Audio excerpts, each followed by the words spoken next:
c'est parti fidèles auditeurs et auditrices de la 90.0 FM et également à tous les téléspectateurs en train de suivre cette émission car celle-ci passe en direct de la radio tout comme à la télévision. Alors fidèles téléspectateurs et auditeurs, vous êtes dans cette émission Grand Camp sur la RCK Télévision. Disons merci pour votre sympathique attention. Vous nous suivez de partout dans la ville d'éducation. Nous demandons de prendre de très bonnes conditions radiophoniques parce que bientôt on va partir avec le football.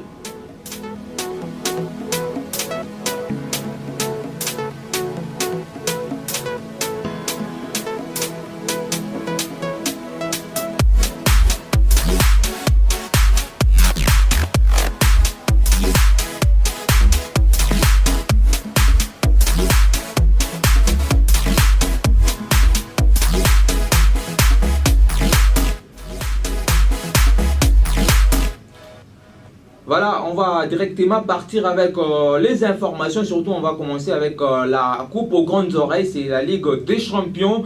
Vous le savez très bien, la semaine dernière, on a eu à jouer les matchs allés des huitièmes de finale, voulais-je dire. Déjà, on connaît déjà quelques résultats des matchs allés. Si vous ne l'avez pas suivi, voici donc les résultats que vous êtes en train de voir à la télévision sur cette affiche. Et à la radio, je vais vous aider à les lire. Alors, Sporting a eu à recevoir Manchester City. Cette équipe est tombée sur la note de 5, voilà, des 0 buts contre 5. Et de l'autre côté, le Real Madrid est allé tomber au Parc des Princes sur la note de 1 but à 0 devant le Paris Saint-Germain. L'unique but de la partie a été l'œuvre de Kylian Mbappé dans les dernières minutes. Salzbourg, lui, était en train de recevoir les Bayern Munich. Le score était de 1 but partout. Et Inter Milan a reçu Liverpool 0 but contre 2 en faveur de l'équipe de Mohamed Salah. Et Chelsea était en train de jouer l'équipe française Lille. Le score était des débuts à 0 justement. Villarreal a reçu Juventus 1 but partout. Était le score finish. Et Benfica qui jouait en Ajax Amsterdam 2 buts partout a sanctionné la rencontre. Atlético de Madrid a joué Manchester United de Cristiano Ronaldo. Le score était de 1 but partout. Et c'est mardi 9, j'ai dit bien c'est mardi 9, ça sera les matchs retour déjà avec des rencontres au menu. Bayern qui va recevoir Salzbourg sous les coups de 22h et Liverpool qui va recevoir Inter Milan. Nous le savons très bien que Liverpool part déjà avec l'avantage des débuts lors de matchs aller. Alors ici, avant, on va d'abord faire appel à une consultante de cette émission, elle s'appelle tout simplement Annie Gasnier. Elle est en direct de la France. Avec elle, on va essayer de parler de ces deux rencontres, bien évidemment, des Bayern Salzbourg et Liverpool Inter Milan. Donc, ce sont des rencontres que vous allez suivre sur les antennes de la RCK, la télévision, à partir de 22h dès ce mardi. Alors, est-ce que Annie Gasnier est déjà en ligne? Avec elle, on va essayer de parler de ces deux rencontres. Allez, Annie Gasnier, est-ce que vous êtes en ligne? Et surtout, bonjour et bienvenue dans cette émission Grand Camp.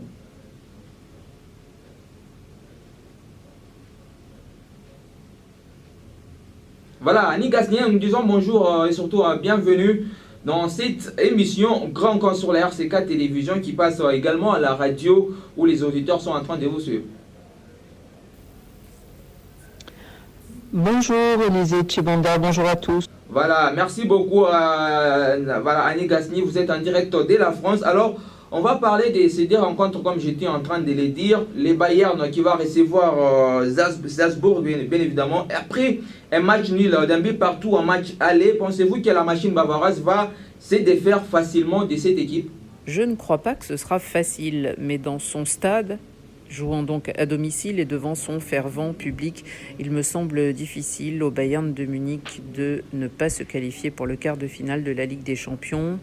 Le RB Salzbourg a laissé échapper son avantage à l'aller. Il a concédé le match nul en dernier instant avec un but magnifique de Coman.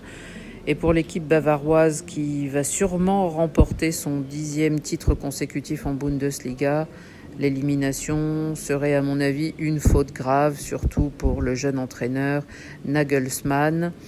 Alors il pourra compter évidemment sur toute l'expérience de ce club, de son équipe, sur Lewandowski, sur Coman, sur une défense qui fonctionne de mieux en mieux. Et en plus il y aura le retour de Neuer apparemment. Et à mon avis, ça sera suffisant pour contrer la très surprenante, effectivement, et très fougueuse équipe autrichienne du RB Salzbourg. Effectivement, le même jour, Liverpool va recevoir Inter, les coéquipiers des Salah. En tout cas, est-ce qu'ils doivent se contenter, bien évidemment, de leur avance? Et selon vous, c'est mardi, quelle équipe voyez-vous se qualifier pour les prochains tours? La règle en Ligue des Champions a changé en ce qui concerne les buts marqués à l'extérieur. Il ne compte plus double. Mais une équipe de Jürgen Klopp se contente rarement d'un résultat nul ou surtout de ne pas gagner en plus devant son public, en plus à Anfield et en Ligue des Champions. Alors, je pense que l'Inter de Milan n'est pas en plus dans une bonne passe en championnat ou même en Coupe d'Italie. Ils ont perdu le poste de leader du championnat de Serie A. Et le buteur notamment de cette équipe, Lautaro Martinez, ne marque plus. Ce retour en huitième de finale de Ligue des Champions, après 10 ans d'absence, se fait sentir à mon avis. Alors que Liverpool, eh bien, grâce à ses stars, et notamment Sadio Mané et Mohamed Salah, gagnent chaque week-end. Ce sont 9 victoires consécutives et les Reds devraient se qualifier en gagnant. Donc, sans grande perspicacité, je dirais la couleur rouge pour mardi soir, le Bayern Munich et Liverpool, qualifiés en quart de finale. Voilà, merci. Voilà, merci beaucoup à Annie Gasnier. En tout cas, on va prendre également Némoniol. Mais Annie, nous vous disons merci pour votre passage dans cette émission Grand Con. Merci beaucoup de votre invitation et bonne journée. À bientôt. Voilà, merci à Annie Gasnier. Parce que les mardis, il y aura également d'autres rencontres à suivre également sur les antennes de la RCK. Manchester City qui va jouer à Sporting à partir de 22h. Le Real Madrid qui va recevoir les Paris Saint-Germain, la rencontre la plus attendue. Ce sera également à partir de 22h. On va faire maintenant appel à Némoniol. Avec lui, on va essayer de nous étaler sur ces deux rencontres. Némoniol, en direct de cette émission, bonjour et bienvenue dans cette... Voilà, on signale qu'il n'est pas encore en direct, au moment où on cherche les signaux. On vous rappelle que le match aller entre Manchester City et Sporting s'est soldé sur la note des 0 buts contre 5 à faveur de Manchester City. Donc les Citizens partent avec un avantage énorme sur cette équipe, alors que le match aller entre le Real Madrid et le PSG, les scores étaient de 1 but à 0 dans une rencontre délibérément très bien disputée entre les deux équipes.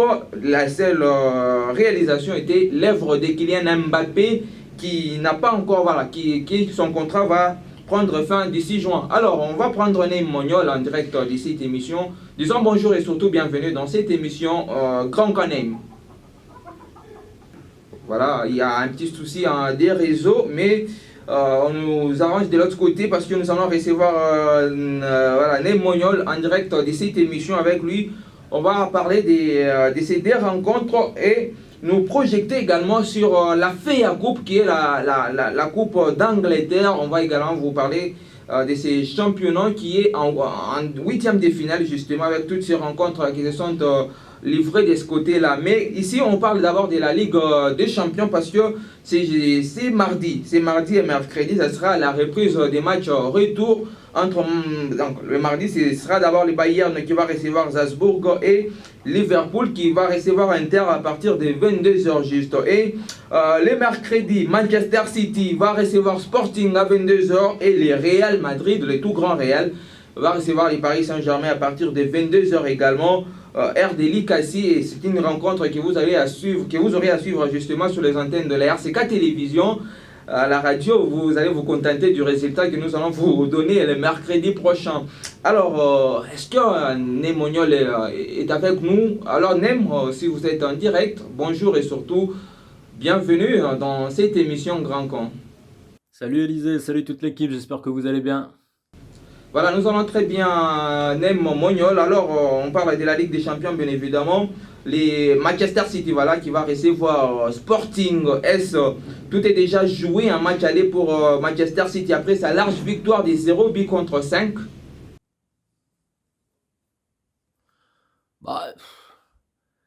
Très sincèrement, si le Sporting arrive à gagner 6-0 à City, à éliminer Manchester City, Je pense qu'on sera sur un exploit pire que la remontada Barça-PSG. Je pense que là, soyons sérieux 2 minutes.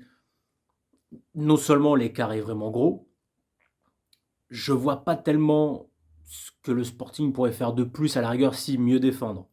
À la rigueur, ils peuvent mieux défendre. Mais offensivement, je vois pas ce qu'ils peuvent faire. Je veux dire, si, ils peuvent peut-être se créer quelques occasions, mais globalement, je vois pas quelle arme ils ont à disposition pour retourner City. Et à côté de ça, City, qui sent quand même le vent de Liverpool revenir en Première Ligue, ils ont un boulevard pour continuer l'aventure. Si Guardiola est intelligent, et j'aime à croire qu'il l'est, il va faire tourner les mecs pour pouvoir les économiser et arriver à la fois sur les échéances en championnat et sur le quart de finale un peu plus frais physiquement que les autres, parce que quand vous mettez 5-0 en huitième de finale aller, très sincèrement, vous êtes qualifié à 99%. Donc non, je vois pas ce que le Sporting peut espérer si ce n'est laver l'affront. Après, perdre, vous pouvez perdre 1-0 ou 2-1, vous pouvez faire un bon match. Enfin, de là à retourner City, j'y crois pas une seconde. Donc je pense que City est en quart et bravo au Sporting d'en être arrivé là. Mais voilà, je pense que l'aventure s'arrête maintenant, quoi.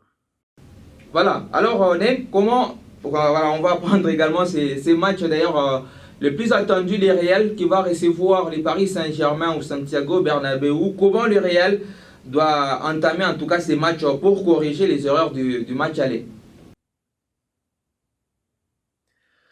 En fait, c'est pas ce que le Real doit faire au début du match. C'est pas la manière dont il doit entamer le match.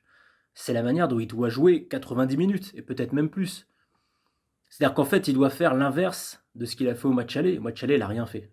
C'est pas qu'il a mal fait, c'est qu'il n'a pas fait. Donc en fait, là, il doit jouer. Il est en ballottage défavorable. Ferland Mendy est suspendu. Casemiro est suspendu. Kroos est incertain. Ils sont franchement pas favoris. Donc le Real n'a rien à perdre. Quoi qu'il arrive, à l'heure où on se parle, là, il est éliminé. Donc autant jouer le tout pour le tout. Tenter un coup, aller de l'avant, s'exposer, prendre des risques. On ne marque pas de but face au PSG, on ne marque pas de but tout court en restant dans sa moitié de terrain de toute façon. Donc prends des risques, joue, fais-toi plaisir, lâche-toi, tente le tout pour le coup, le tout pour le tout. Si tu prends une douille, tu prends une douille. Je veux dire, ils peuvent en prendre 4 là-bas.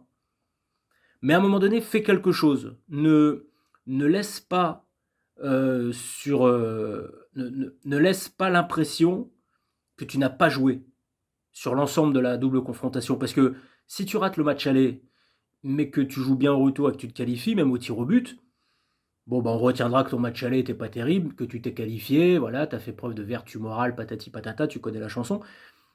Terminé, basta. Mais si tu fais le même match retour que le match aller, là t'envoies quand même un message dramatique. Puis je te rappelle un truc, mais on en parlera après. Le Real fait quand même tout ce qu'il peut pour attirer Mbappé.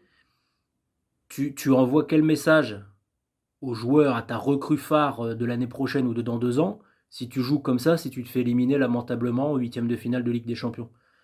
Donc non, là le Real, faut absolument qu'il joue, qu'il aille de l'avant, qu'il essaye de se créer des occasions, qu'il joue le tout pour le tout. Il n'est pas favori et il peut prendre des buts. Parce que sa défense n'est pas bonne, parce que l'attaque du PSG est très bonne. Donc voilà, le Real doit sur l'ensemble de la rencontre, pas uniquement sur l'entame de match, sur l'ensemble de la rencontre, faire tout ce qu'il n'a pas fait au match aller, c'est-à-dire jouer. Il prend une douille.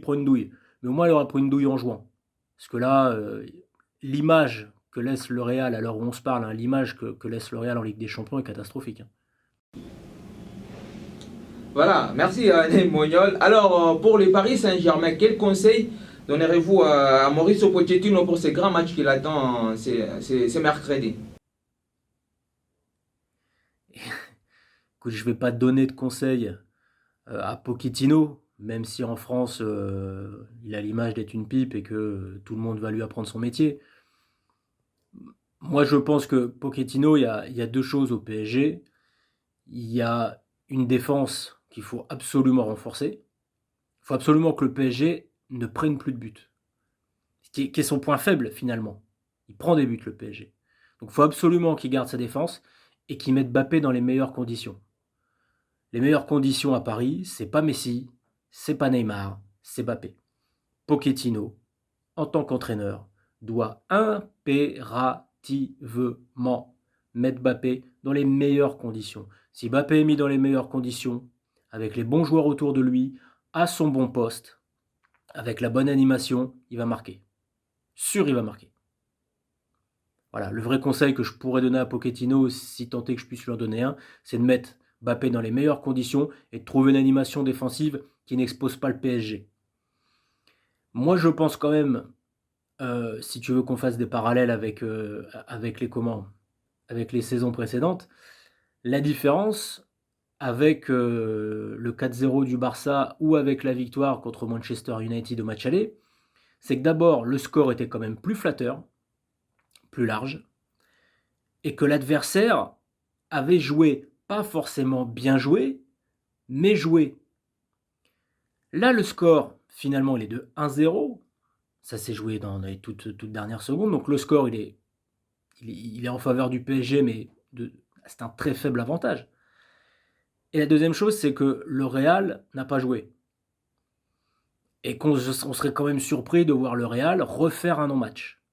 Donc je pense que le levier psychologique sur lequel il doit s'appuyer, c'est ça. C'est OK, vous avez montré que vous étiez au-dessus du Real, mais face au Real le plus faible qu'on ait vu depuis 10 ans, dans un match où ils n'ont pas joué, et il n'y a que 1-0. Donc voilà, les ressorts pour se qualifier, c'est ça.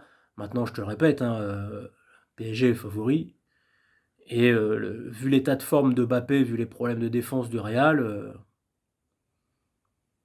faudrait quand même que le PSG joue très mal ou qu'il ait vraiment pas de chance pour pas se qualifier. Voilà, merci Neymar. En parlant du PSG, vous avez beaucoup cité les noms de Kylian Mbappé. Alors, jusque-là, celui-ci n'a pas encore donné sa position par rapport à la prolongation. Va-t-il prolonger ou pas après ces multiples propositions énormes du club? Écoute, on a vu les chiffres, tu as vu les chiffres, j'ai vu les chiffres. Bon, s'ils sont vrais, restons prudents, s'ils sont vrais, c'est du jamais vu. Et aucun club, je pense, ne s'alignera sur des chiffres comme ça. Surtout que le PSG peut faire plus. Donc sur l'aspect économique, Paris tient la main. Là, c'est... Maintenant, il y a l'aspect sportif. Moi, je pense que la décision, en très grande partie, va se jouer en Ligue des Champions face au Real.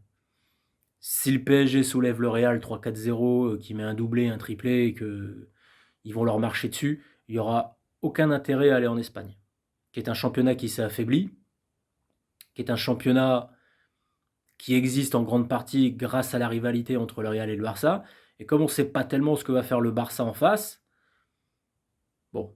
finalement, Mbappé pourra aller dans un championnat qui n'est peut-être pas à sa mesure, plus à sa mesure. Voilà, le système s'est inversé. Peut-être qu'il y a 3-4 ans, Mbappé était trop petit pour l'Espagne. Aujourd'hui, l'Espagne est trop petite pour Mbappé. Donc, si Paris se qualifie en éclatant le Real et qu'il met un doublé et qu'il a en plus la proposition financière quasi inégalable, il n'y aura pas d'intérêt à aller en Espagne. Mais pour ça, il faut se qualifier. Même si son rêve est d'aller jouer au Real, mais vous savez, quand on a 22 ans, il n'y a rien qui vous oblige à aller jouer au Real à 22 ans et demi. Vous pouvez y aller à 24, vous pouvez y aller à 26. Moi, je pense que le PSG est quand même franchement revenu dans la course, que ce soit financièrement ou sportivement, et ce qui aurait pu le faire changer, ce qui aurait pu le faire quitter la France il y a encore 6 mois, 1 an, aujourd'hui, ça s'est rééquilibré. Mais, je te le répète, il y aura le match de Ligue des Champions qui va jouer une grande partie de la décision. Voilà, merci beaucoup Neymar d'être passé dans cette émission. Quand c'était un grand plaisir. Salut toute l'équipe, je vous dis à bientôt, ciao. Voilà, à très bientôt Neymar. Alors on va quitter justement la Ligue des Champions, mais les rendez-vous on les garde. Manchester City Sporting, Real Madrid PSG pour les mercredis et les mardis, Bayern Salzbourg et Liverpool Inter à partir de 22h. RDLKC. Alors on va justement parler de la FA Coupe qui est la Coupe d'Angleterre. Nous étions en train de jouer le 8e de finale Petersburg. Voici bien évidemment les quelques résultats. Petersburg United qui a reçu bien évidemment les Manchester City Le score était de 0 but contre 2 en faveur de Manchester City le 1er mars. Et Crystal Palace a reçu Stoke City. 2 buts contre 1, tel était le score. Mandesburg a reçu Tottenham. 0 but contre 1 en faveur de Mandesburg.